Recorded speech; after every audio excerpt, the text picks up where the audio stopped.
Without checking to see if he obeyed, Kassan sped to the edge of the observatory and looked down, straining to survey the monastery's grounds despite the darkness. Her first thought was to mind-speak to the other adepts, but she cautioned herself to wait. The attacker or attackers may be able to pick up on that sort of communication and could locate Kassan, perhaps everyone, if she tried. By now the loss of Thera's link would have alerted every adept on the isle. She focused instead on finding out whom and where the enemy was. They were about to face a true master of the way. Kassan leapt from the parapet and dove like a falcon. Using winds of the sky, she touched the citadel as she rushed by, slowing her fall. Just before she reached the ground, her legs snapped out, the balls of her feet kicking the rough stone wall.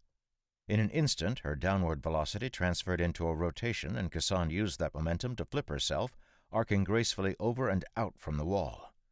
She landed lightly, crouched in the darkness. Calling upon clear the sky, she sank low to the ground and expanded her senses: sight, hearing, smell, and touch. To get close enough to kill Thera, the attacker must have known much about the isle and the people living here. She would be foolish to assume they were any less trained or capable than she was. Kassan quickly invoked another technique.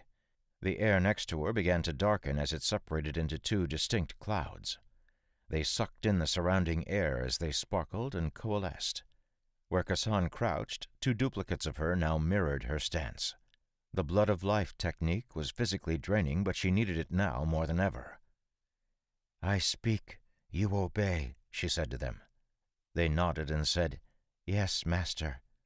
Their voices, exactly like her own, sounded eerie in the night. Though they were not alive and could only follow simple verbal commands, they were better than normal mirror images.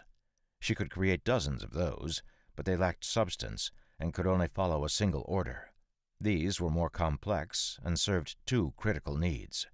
The most obvious was as decoys, but because of the increased power spent in making them, Kassan could also use their senses as her own, even control them to some degree.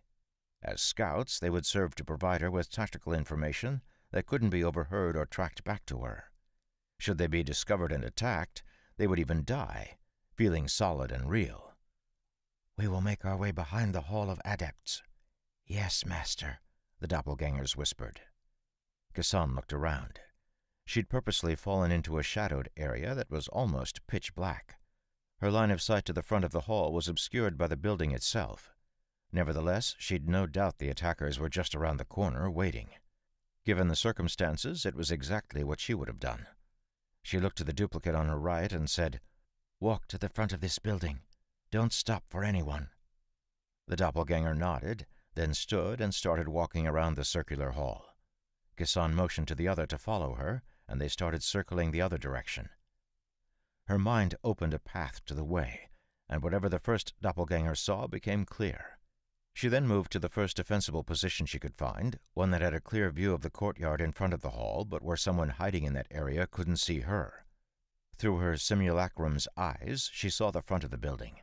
At first, nothing seemed amiss, and there were no obvious signs of attack. Perhaps she'd been wrong. Then she saw that the front door was ajar. That would never happen. Before she could do anything, she heard through the doppelganger's ears the sound of something firing with whispers of air. Her double had almost no battle skills, so it was pointless to try to evade. Rather, Kassan concentrated on the doppelganger's response.